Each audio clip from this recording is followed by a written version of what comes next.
Hello, everybody, and welcome to Beyond Barnard. I'm Christine Valenza Shin, Associate Director for Advising and Programs, and happy to be here for another in our webinar series on, what was the name of the overall series? Getting a job, successfully getting a job, something like that. But we are halfway through, and pleased today to networking online and in person, LinkedIn and the Barnard Alumni Network. And so since we're talking about networking, let's start today my little test to make sure you're all able to hear me. Write in the question box, when I say networking, you think what?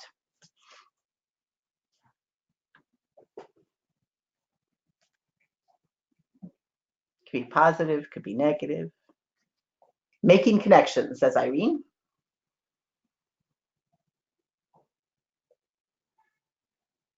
Anyone else out there?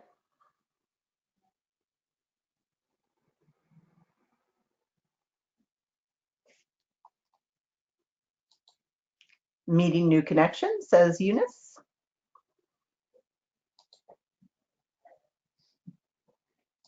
Building your professional network.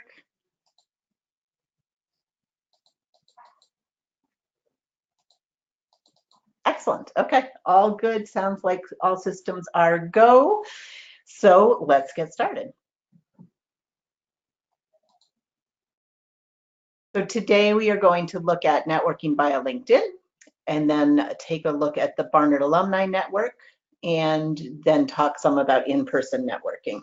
And I should, I guess, give a heads up that today's PowerPoint is long, it's text heavy. We're not going to go over every point on it. As with last week, I'm going to bounce over to LinkedIn and as well as to the alumni website to show you some of what I'm talking about. But I wanted to include the step-by-step details on how to do some of these searches more for future reference, so that when I send you a copy of the PowerPoint, you'll be able to refer to it as you're doing your own searching on LinkedIn. There's a lot of steps, and so I find it helpful to be complete in the slides, but we won't hopefully belabor every point here during the session. So let's get started since it is long. So just a word about networking in general. People have positive feelings about it, people have negative feelings about it. The key is that the idea of networking, the concept of networking, sometimes it calls to mind for people a big group gathering where you have to work the room and talk to a million people. But of course, networking, that's one version of networking, a very small sort of probably a very small proportion of what networking actually means and the kind of activities people actually engage in. But at its base, it's building and maintaining relationships. So as people mentioned, it's meeting people, it's connecting to people, it's building a professional network. It's something that has always existed from the beginning of human history. And people have always gotten jobs through networking. It's not some new concept that was invented in the 80s. But with the rise of digital job hunting and the various ups and downs of the economy and major changes in the economy over recent years, it's become more important than ever. And as the presentation is titled, we'll be looking at both online and in-person and the interplay between the two. And it's important to think about both. It is easy to look for people and to sort of stay online, but you need to think about the power of the in-person meeting. That face-to-face meeting, or next best phone call, often leads to somebody being more invested in you and in your search. So you want to have them complement each other. You might meet a person in real life, quote unquote, and then connect to them online, or find somebody online or reconnect to somebody online, and then that leads to an in-person connection. So it's a type of thing. We're going to use, whenever I do this session, I use study. Obviously, you are all alumni. I work at Barnard, where it's an obvious focal point, and it's a very strong network. But almost everything I'm going to demonstrate today can be applied to LinkedIn in general, networking in general, but we're going to use Barnard as the focal point. But the bullets here on the second half of this slide are important. You want to remember the Barnard connection is very strong, and I encourage you to make as much use of it as you can, especially if you have not been tapping into it. But you have a much larger network as well, including connections from work, connections from your other schooling phases of school, as well as your family and friends who, although they may or may not be in the same field, are connected to people who could be strong connections or boosts to you. So consider all aspects of your network, not just Barnard. But with our focus on Barnard, we will talk about how strong it is. And one of the things I say is that,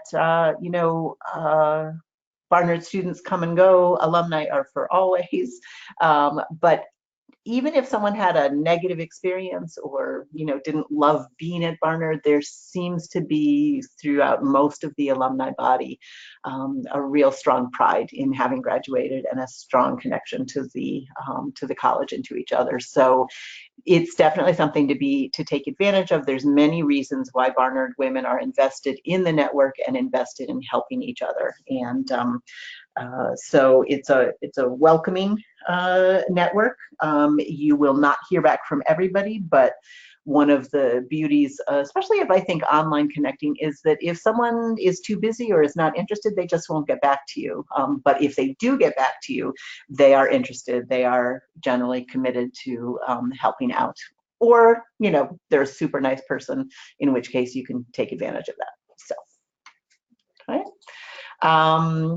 So we're going to look a little bit at networking online first. By low risk, what I mean, it's not a sort of security issue, it's that you, with relatively little cost to yourself, emotionally, financially, you can sit in your pajamas in front of your computer or on your phone and look for people, connect to people. And the key thing is that it's very easy to locate people in your field, especially via LinkedIn. But the key is not just to connect to people, but to follow up. And always a word for quality over quantity. LinkedIn and other social media networks, in the social media culture we live in, there's a big emphasis on numbers and how many likes and how many connections you have. And I think LinkedIn, when you hit the 500 mark, calls you a super connector, etc. The numbers are important in the sense that each connection in turn has connections, and so you're casting a wider net and increasing your chances of finding connections at places you might want to work. But the quality is important. You want to think about who you're connecting to. In the early days of LinkedIn, I know that my predecessor, her standard was you should only connect to people whose work you can vouch for or who can vouch for yours. But I think in reality, most people have moved beyond that standard, and we're all connected to people who we have not worked with directly, but have some sort of connection to. Other people, just connect to anyone who asks. And the key, I think, to any of this is to just be upfront. If somebody reaches out to you and says, "Hey, you're connected to this person, can you introduce me?" If in fact that person that you're connected to isn't that strong a connection, you met them once at a conference, haven't followed up, then just be upfront about that and the connection, or just go ahead and say, "Sure, happy to introduce you, just realize that we don't know each other that well." So quality over quantity, key point there. Okay. Just to remind you of some of the uses of LinkedIn, that it's not just about job hunting, but opportunities for professional development, exploration, and active job search. And then it's also used by a lot of entrepreneurs, a lot of entrepreneurial uses. So keep that broad view of LinkedIn and the many ways it can be of use in terms of developing a network for all sorts of reasons. And as I mentioned last week, one way of thinking of LinkedIn is a place where you can find and be found. So who can you find? All of these folks. And as LinkedIn has grown, it's added more and more, so it used to just be people, and then they started groups, and now you can do company research and look at job postings as well. And in turn, you can be found by all of these folks. And we're going to focus in a little on those fellow alumni and other networks. So it's a two-sided equation, works both ways. I probably mentioned this last week, but it's worth a repeat. You want to make LinkedIn a habit, just like active job search or even a passive job search. If you're going on job sites looking at postings, you should be spending an equal, if not more, amount of time on LinkedIn and the networking side. And that's particularly true if you are changing careers, shifting fields, coming back from a gap, a time out of the workplace. If there's anything sort of that might make your open job search challenging, the networking is even more important, and you need to be on LinkedIn. The routine is more important than frequency. You don't have to be here every day, but you want to get into a routine, whether it's daily or weekly or monthly. Just make it a habit. Right, and I often have people that I'm working with develop a checklist of things that you can do each time you visit. So maybe it's search for a couple of people, send out a few connection requests, write a post in a group, look at a company, whatever, all the different things you can do on LinkedIn. Have a little checklist and try and stick to those habits. You can also have LinkedIn messages go directly to your email. Some people find that annoying. You don't have to do it, but again, if you're actively networking in an active job search, then it can be helpful to see things popping up. And then there's a number of LinkedIn apps. There's a general app, there's a groups app, there might be a separate one for jobs.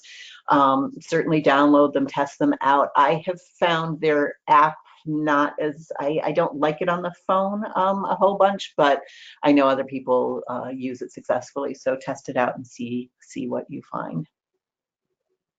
Okay, all right, I think I have a question.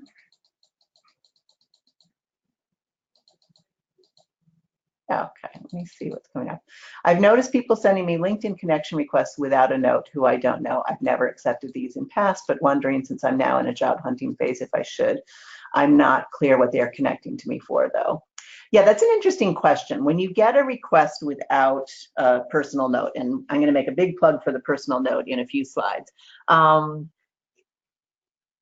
generally, what I do is I take a look at the person and look at their profile, see if we have connections in common. That often can give you a clue as to how they found you, and then sort of look at who they do. So in my position as a career advisor here at Barnard, I get a lot of requests from students and from alumni, out of the blue, in the sense that not because they were at a workshop or, met with me for an appointment, but just, connect to me. And so generally speaking, I'll connect to students, I'll connect to alumni.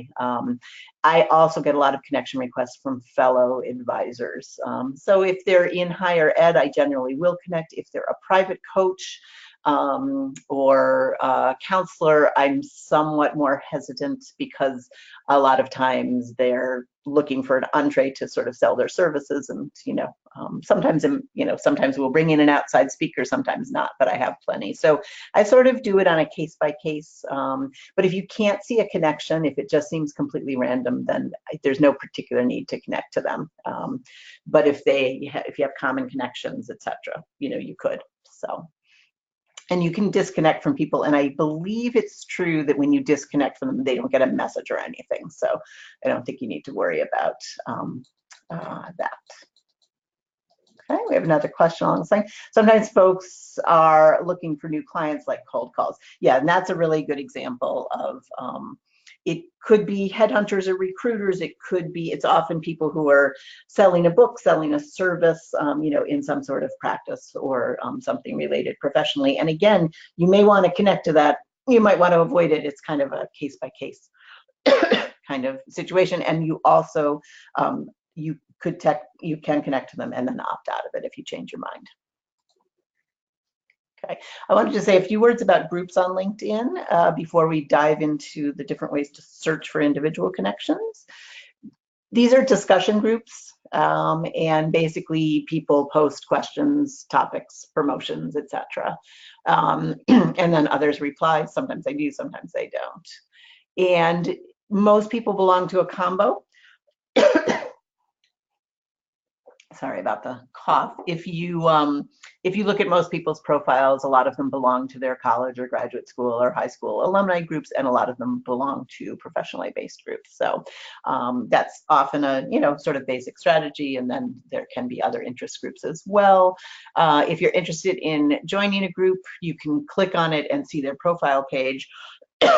And then some of them are open, most of them are closed, where all that means is your request has to be reviewed. In the case of Barnard groups, which we'll talk about in a moment, they don't check in with the college to make sure you're an official graduate or anything, but they do look at your profile to make sure that there's a Barnard connection in some way based on your profile.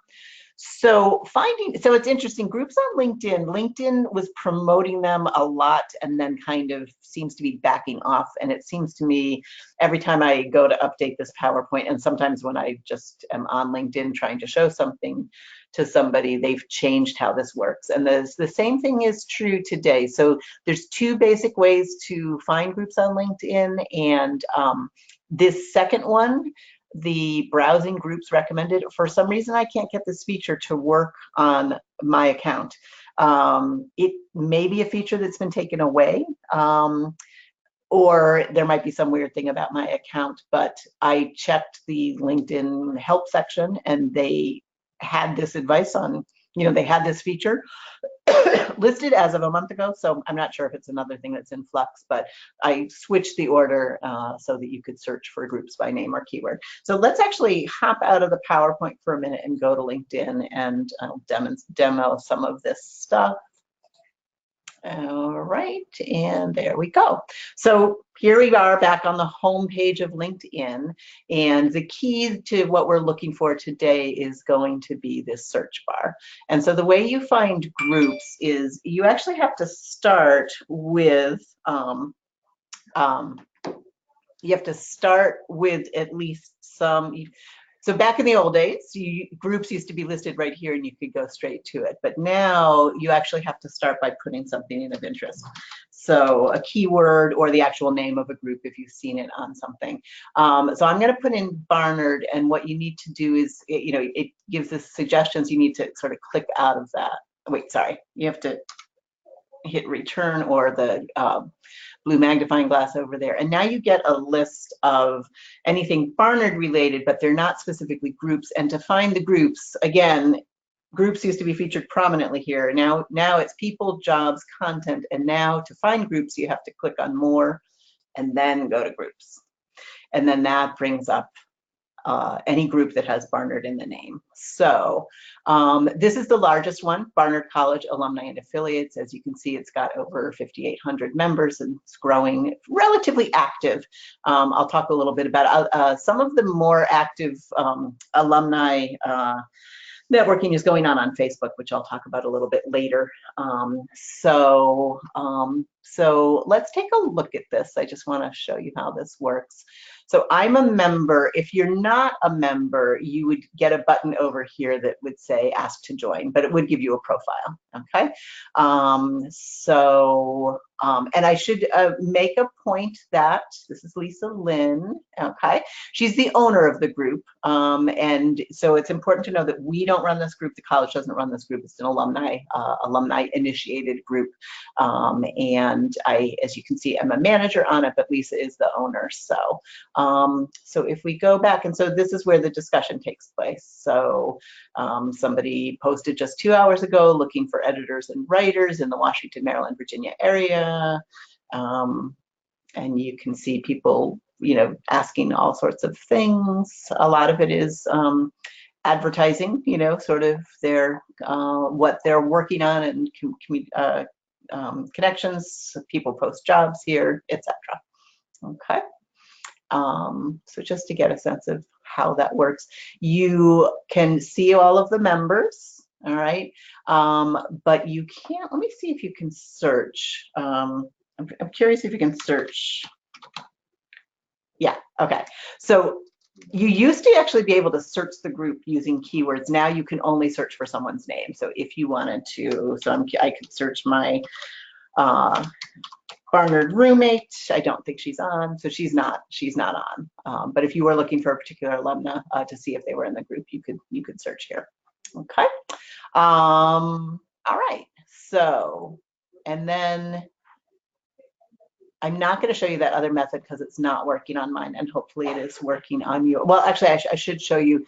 If it were working, the other way you access groups is this little grid over here where it says work, and when you click it, oops, sorry, I have to move this out of the way. Okay, and you click groups. So there used to be a thing where it had your groups and then discover. And that's the thing that's not happening on mine. And I'm not sure if that's a feature that's gone away or if there's just something in particular. Okay, so, all right, so those are groups. And so let's duck out of that and go back to our PowerPoint. Okay. And then another, just a final point, if you're looking at people's profiles, especially people in your field, and you see what groups they belong to, you can, again, you could, if you see a certain group popping up that sounds interesting, you can put that in the search bar, click that group feature under the More menu and take a look at it and ask to join. All right. I think I have a question or a comment. Okay. Aha, I think the search thing is only open to you as a manager. I'm following along and don't see the search feature. Oh, interesting. The search feature, oh, within the group? Ah, interesting. Okay, I'll double check that. That's interesting. If it hasn't come across over the last 2 weeks, LinkedIn is a very dynamic site. It keeps us in business. But it also is, even somebody like myself who's on it every day, I'm not always completely up to date on all of the features and things that are changing rapidly, especially. Okay. And then we just looked at alumni and affiliates, and then there are some interest groups by field. These are 4 of them that I'm aware of, and these latter 2, the BNet and BWI, are actually in-person groups as BWI. BWI has a chapter in New York and a chapter in LA, and they do events throughout the year.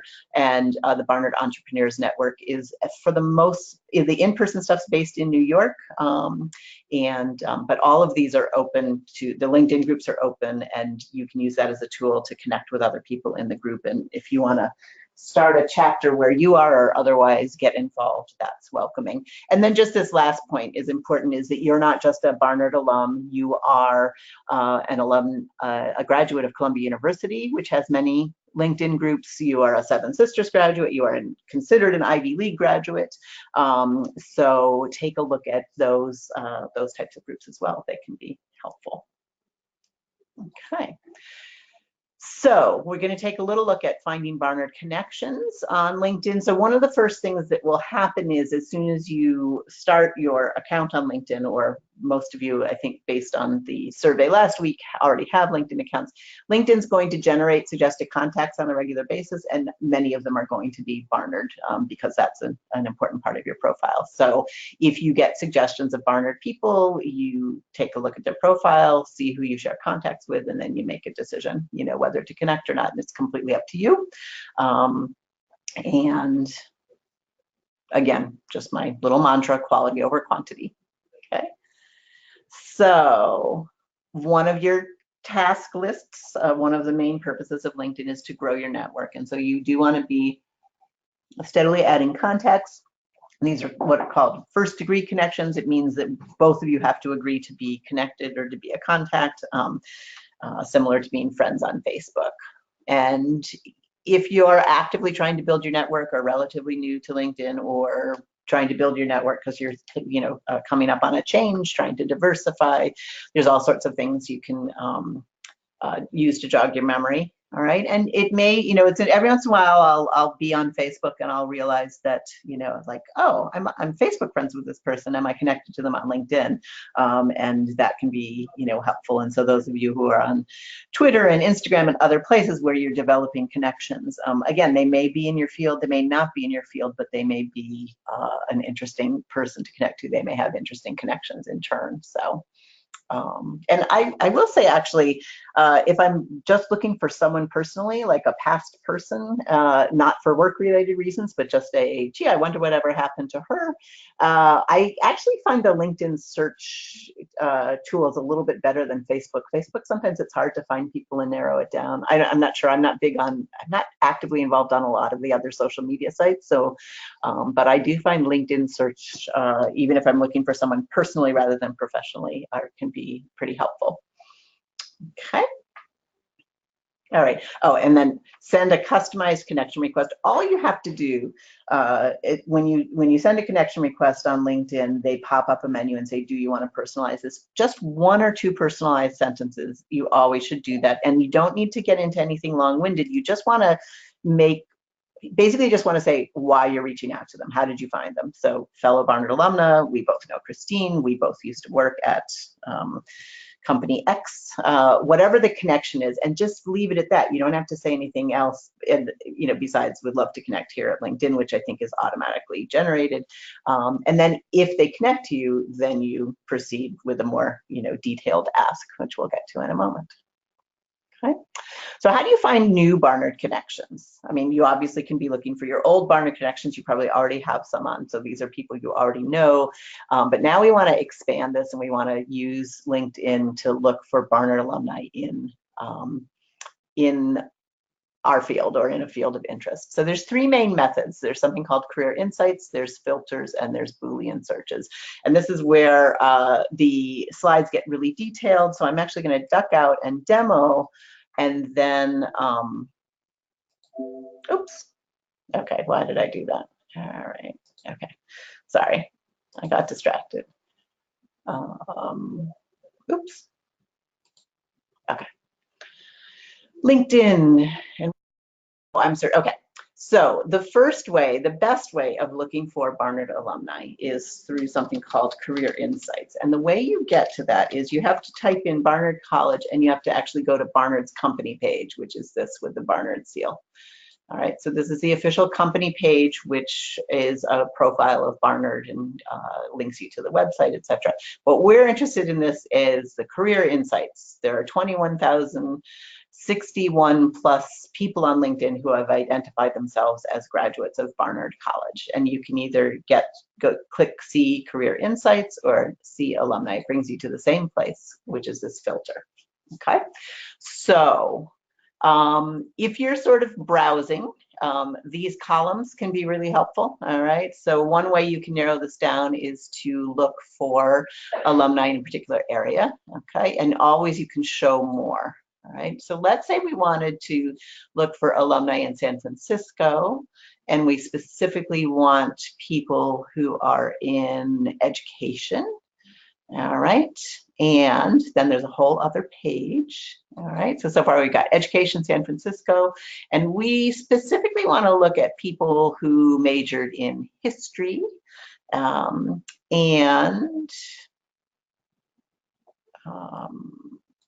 you can also look at what they're skilled at. We want somebody who does grant writing. All right, and it keeps making me go over here. Okay, so now let's take a look. So, and it gives you a running total. So only 2 alumni meet those criteria. They're skilled in grant writing, they majored in history, they are in the field of education and in San Francisco, and you scroll down and here they are. So we've got Amy and Edie. You get a little thumbnail, all right? It gives their headline, it gives their Barnard year and major, and you could hit connect right away, but I do not advise that. When you do that, LinkedIn automatically sends the connection request without a chance to personalize it. So you always want to click on and look at their full profile. And then if you do want to connect, you can hit that connection and it gives you a chance to personalize, to add a note. Okay, so that's helpful. And then the other thing is so you used to be able to message second degree connections. Those are people that there's just one person between you and them, but now you have to upgrade to LinkedIn Premium to be able to message. So basically your choice, your only choice, well, you can reach out through LinkedIn through this connection request. That's probably your best method. If you're not connected to the person and you look for their contact info, it doesn't give you their email, it just gives you their LinkedIn link. So in other words, LinkedIn has made it, they've put up barriers to being able to connect to people except by asking, making the connection request in order to, gather more money, which is their right and I suppose duty as a business. So, so that's how that works. Let me just go back to, let's go back to Barnard College and see alumni. All right, so every time you hit a criteria, it narrows it down. And then if we were looking at media communication, and so whatever criteria you hit, you scroll down and you can just take a look, and that can be fairly browsing. Okay, so that's one main way to, and you can be as broad or as narrow from there. All right, you also can use this. All right, actually, I'm not going to go down that rabbit hole. The second method is to use filters. And the way you get to the filters is by hitting people. Right? And then if you hit all filters, it brings up this whole menu. So you can say, I want to look at first degree connections, second degree connections, and I can add the connection of a particular person, right? So I'll do my colleague, Talia, all right? I can add a location. I can add a current company, past company, industries. You can get very focused. You can say, it's not just that I want to talk to Barnard people, but I want to find Barnard people who also went to Harvard Business School, right? I can go first name, last name. So this just brings up this very detailed filter, and then you can apply. I'm curious if anybody even meets this. 5 people meet that criteria. 310 people. Wow, that's crazy. So, so you can see how that filter can be helpful. Okay, and then last but not least, the other way to search, a very specific way to search, is through what's called Boolean searches, which is a computer search term. And the way you do that is, let's say I wanted to find people who were product managers. All right, and if you want not product and manager, but if you just want that, you have to put it in quotes. All right, and then you can search in people. Okay, and it brings up 649 people who have product managers in their title. And then I'm going to hop back to the PowerPoint to show you some of the other ways you can get even more sort of surgical with this. Okay. So these were the 3 ways we just looked at. So again, as I pointed out at the beginning, these are the very detailed directions. So you can come back to this, search using filters, and then Boolean searches. So if you want an exact phrase, you put it in quotes. You can do programmer, not manager. So then all the people who have manager in their title would be removed and you would just get programmers. If you want to broaden it, if you're interested in looking at people in sales or marketing, you do the capital direction there. And then if you do want a manager and a director, etc., and then you can get really focused with parentheses. All right, so let's say you want to find VPs, but not assistant VPs or senior VPs, just people who are VPs, have VP in the title. So you can see you can get very precise in terms of looking for people. And of course, Barnard could be one of the search terms in here or not. Okay, it looks like I have a couple of questions. Okay, search thing. All right, speaking of LinkedIn Premium, they do seem to push this a lot. Is it beneficial if I'm in a job search or not necessary? Yeah, the verdict, it used to be the verdict used to be, yeah, it's not worth paying for it. But as LinkedIn has made more and more features accessible only through paying, it can be helpful. What I generally recommend is to, if you sort of up your activity on LinkedIn, they generally will send you a free trial offer.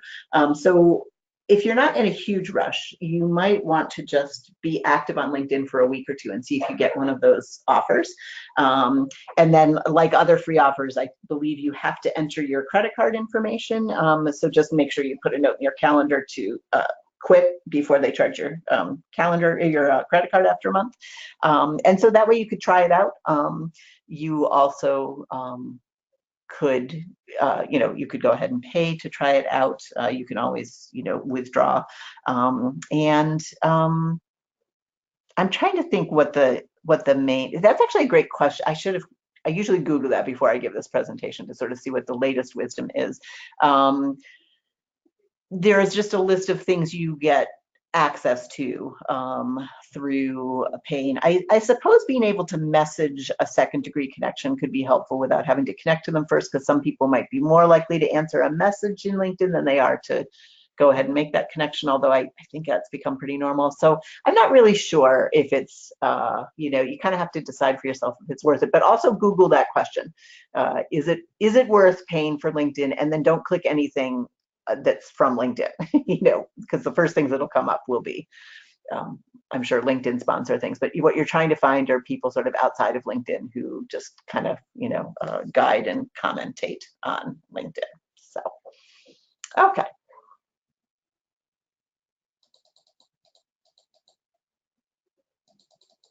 More important for those of us who are changing careers or re-entering the workforce.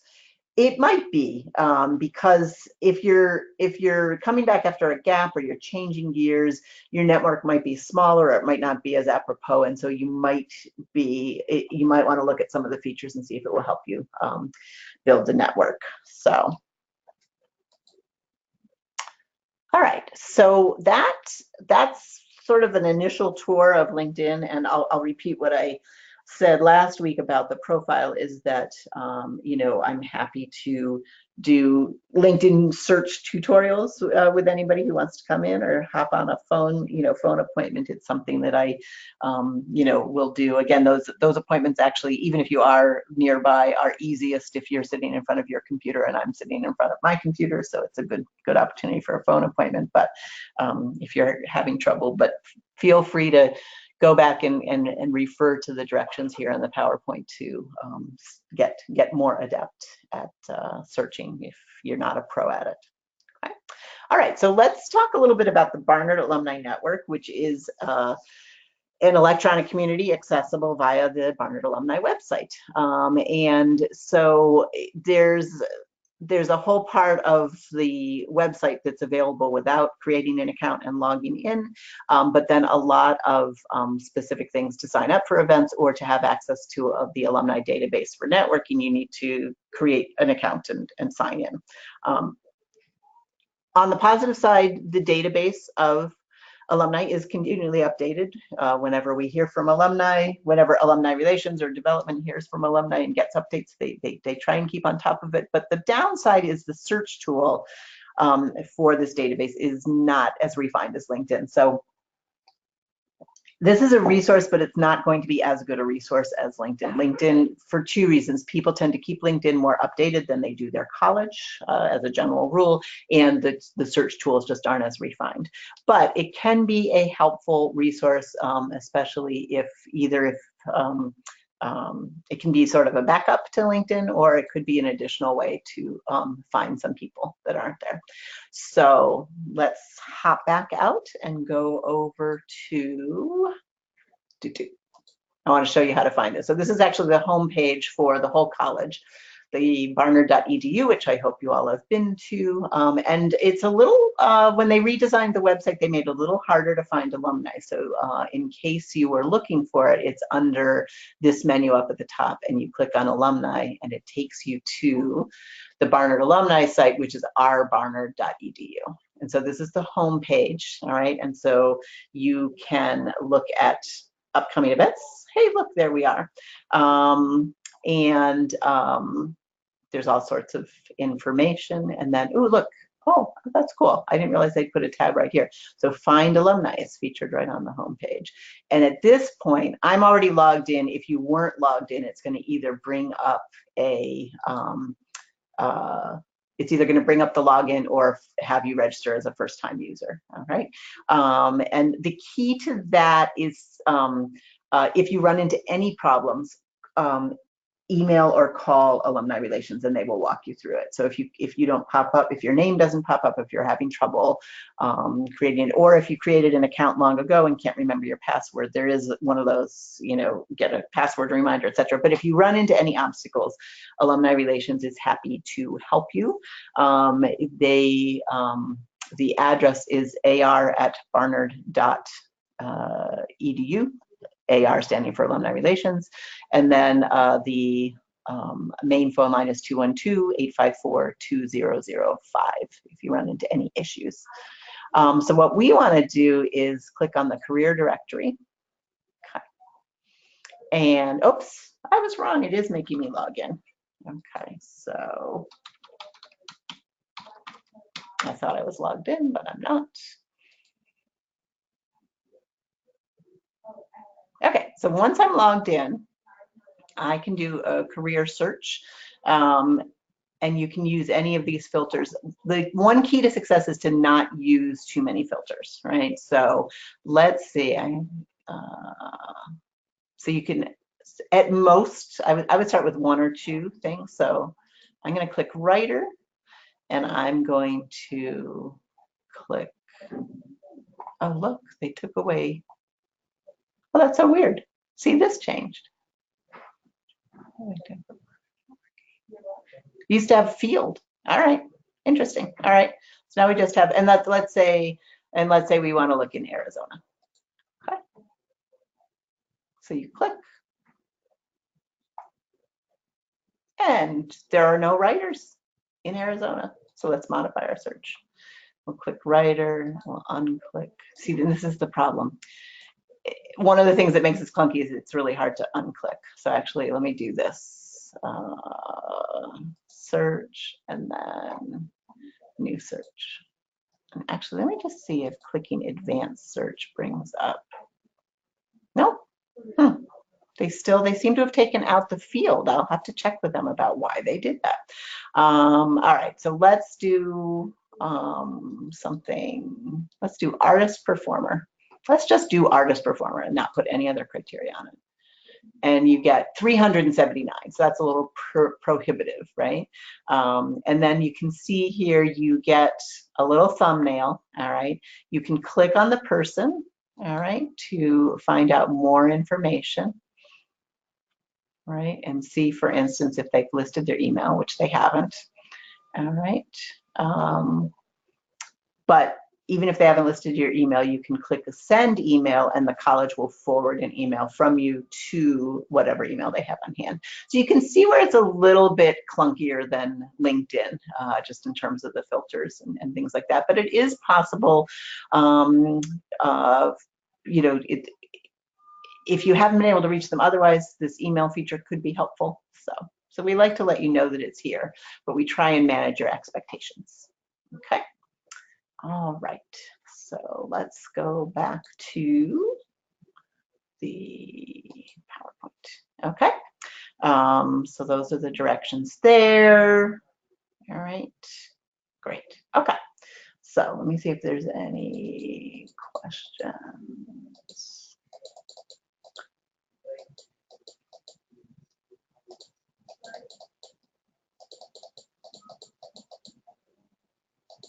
Okay. Oh, good, great comment. The email function has worked for me better than reaching out on LinkedIn in the past. More people responded to the emails than LinkedIn messages requests. Oh, that's great to know. Okay. So yeah, so interestingly, you could you could kind of work them, use them together. So you could use LinkedIn to find people, but then check and see if they are on the Barnard alumni directory. And then when they get that message coming from Barnard, they may be more able. And and that's an important thing to keep in mind, is that as common and sort of as ubiquitous as LinkedIn has become, some people have LinkedIn fatigue or distaste. Some of them just have general social media fatigue. So if you're not getting responses that way, then working through the Barnard alumni network can be a good sort of partner in that process. Or similarly, you might find somebody on the Barnard alumni directory, and then my general thing is, before you reach out, you could Google them or LinkedIn, check on LinkedIn and see if there's more up-to-date information. So definitely using them together can be helpful. Great, thanks. That's from Liv. That's a great tip. Okay, good. Or just sort of a good piece of news to hear. All right, so we're heading towards the ending time. So let's get some of this other information. A few other things to think about. When you reach out to new connections, there's a variety of ways. Probably people are most likely to respond to an email from someone they know. So one way of going about this is to reach out to a shared connection and ask them to introduce you by email. You could email them directly. If you are connected on LinkedIn, you can see their email address usually, or through the Barnard system we just talked about, or you could send the connection requests. These are all ways. No matter what method you use, you want to be succinct, and the first thing you want to talk about is the connection. Why, how do you know them? And there's some mixed opinion on this, but my general advice is to don't attach a resume right away. And I say that because you want the conversation first, so that they are immediately connecting to you as a full person, not a piece of paper.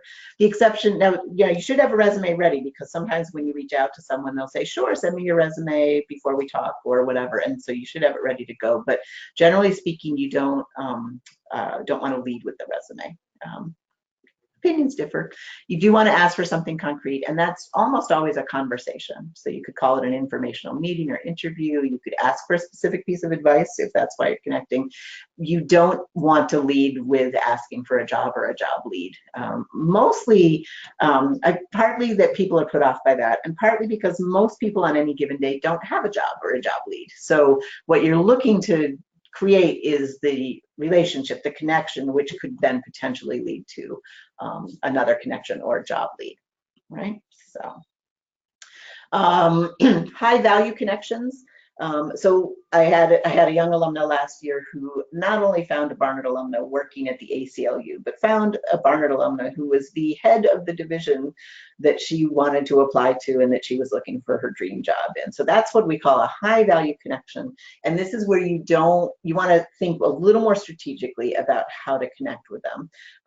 It also could be somebody who's very high up in an organization or something like that. So this is where you really want to most likely try and get someone else to connect you.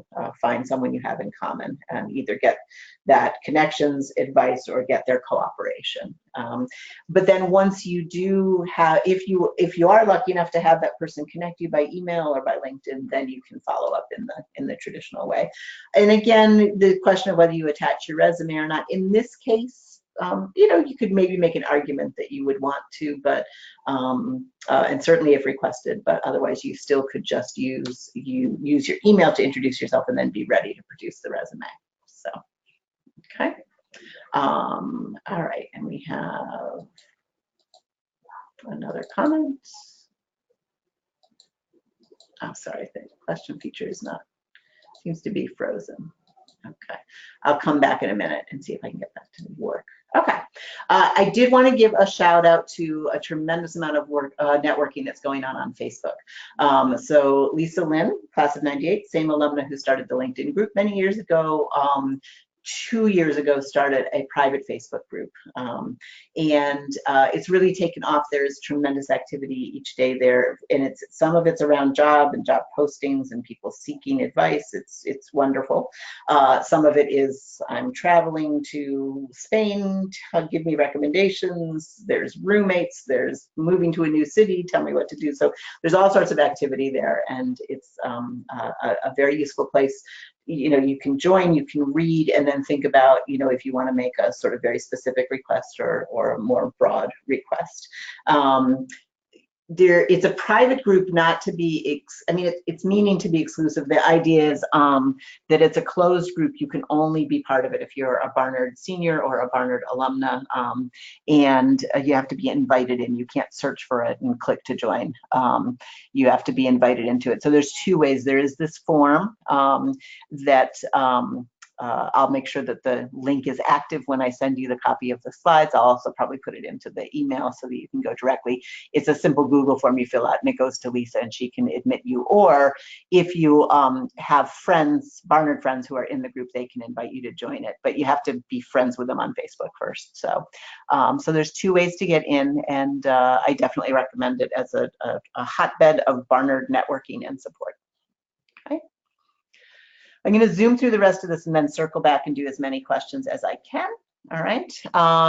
So I promised to talk about in-person networking, and I know we're rushing this a little bit, but we don't want to neglect the old-fashioned connecting to people out in the world. All right. So a really great way to start is with events related to the field. It could be, anything. It could, some of these are paid, but a lot of these can be inexpensive or free. So lectures and panels. There are still, traditional networking and speed networking events that go on both across fields and within fields, so you can keep an eye out for that. And then meetup.com is a great resource for all sorts of groups that exist, not just career related, but personal hobbies and activities as well. So something to look into. And then if you are in New York, obviously, and have access to Barnard and Columbia or other colleges and organizations, that's a great resource, because very often even when it's not directly career related, there's often sort of field related conversations or events that go on, and that can be really helpful for meeting other people and things like that. Barnard does regional clubs and events. We are, Beyond Barnard is traveling to Chicago on November 12th and doing a panel and networking event. So, and I know there's an LA event coming up, so that's one of the things you can find on the ourbarnard.edu is what's coming up in your region. You've got your professional organizations. Volunteer work is not only good in and of itself, but it's a great networking opportunity. People see you in action. You have a chance sometimes to connect and talk. And then I always plug the dentist, hairdresser, bartender trifecta, just because you just want to think about people who see a lot of people and are kind of professionally friendly, because you never know who is sitting in the hairdresser's seat right before you, and you never know where you might make a connection. Okay. I almost took out the first bullet, but I've been to enough events where people don't talk to each other that I think this was worth it. Like, talk to your fellow attendees. You don't have to talk to all of them, but talk to the person you're sitting next to at the very least, on either side, and I don't know, people, even if you yourself are shy, force yourself out of your comfort zone, get that conversation going. The second bullet I picked up from a conference I was at, where one of the panelists, it was around noontime, said, she pulled out her phone and she said, the people in this room I'm most interested in meeting, and then she reeled off 4 names, and they happened to be 4 people who had followed the directions on the signs and had sent a tweet about the event using the event hashtag and so she was a recruiter, and she said, what that shows me is this is a tech savvy, social media savvy, assertive, out there person, and that's the kind of person I want to meet. So not for everyone, but something to think about.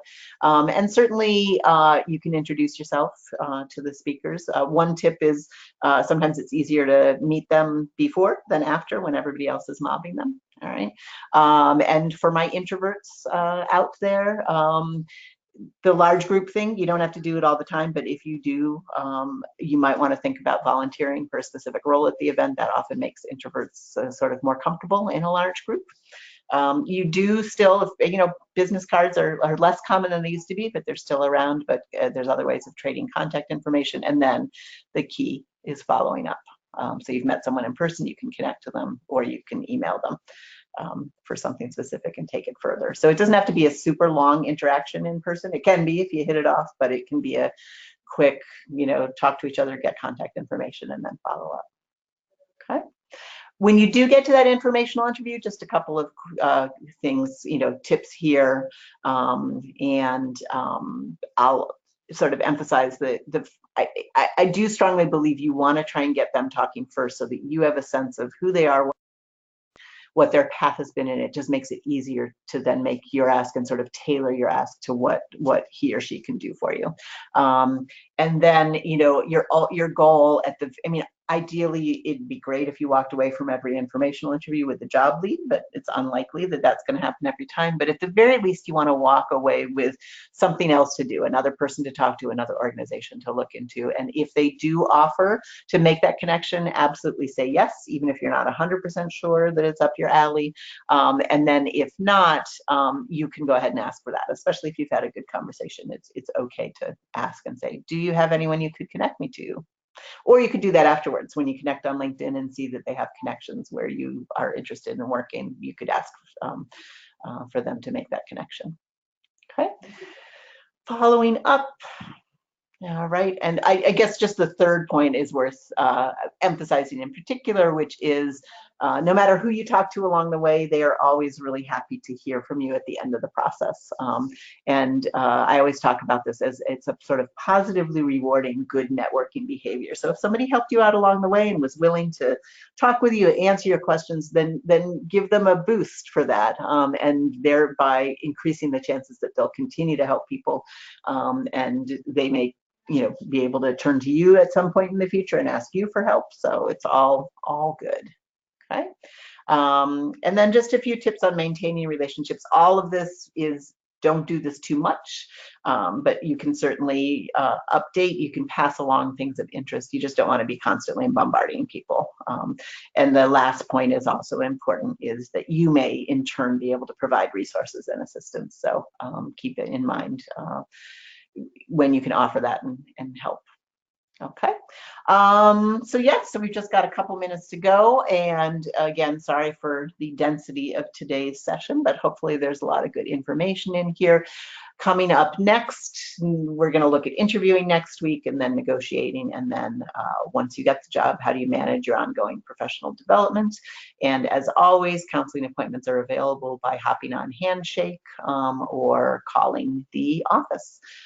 We've been pretty busy lately. Things with on the student end should slow down sort of mid to late November, so that might be a good time to sneak in as an alumna, but always try your best. And if you've got something truly pressing, an interview tomorrow or an ongoing salary negotiation, you could shoot me an email and I can try and squeeze you in. But otherwise, don't email me about just a general appointment, because it's the least efficient way of doing it. A phone call or Handshake is the best way to do it. Okay, so questions. Let me see if I can get this feature to work. Okay.